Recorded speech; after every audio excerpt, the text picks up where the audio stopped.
எல்லா புகழும் இறைவனுக்கே.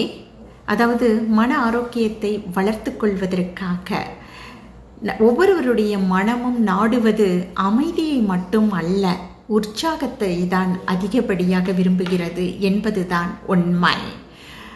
அதனால்தான் பாருங்களேன், ஒரு நோயாளியை பார்க்க போகும்போது அந்த நோயாளிக்கு நம்ம நிறைய மனிதரை பார்க்கும்போது தான் உற்சாகம் அடைகிறது. அதனால் எவருடைய மனம் அமைதியை நாடுகிறதோ அப்பொழுது அவர்கள் உற்சாகத்தை இழக்கிறார்கள் என்பதுதான் உண்மை. அதனால் அமைதியை நாடும்போது உற்சாகத்தை வளர்த்து கொள்ள முயன்றோமே ஆனால் எல்லோருமே சாதனையாளர்களாக ஒரு நாள் திகழக்கூடும் என்பதும் உண்மை. அதனால் மன ஆரோக்கியத்தை வளர்த்து கொள்வது அவரவர்களின் கைகளிலே உள்ளது என நான் நம்புகின்றேன். நீங்கள்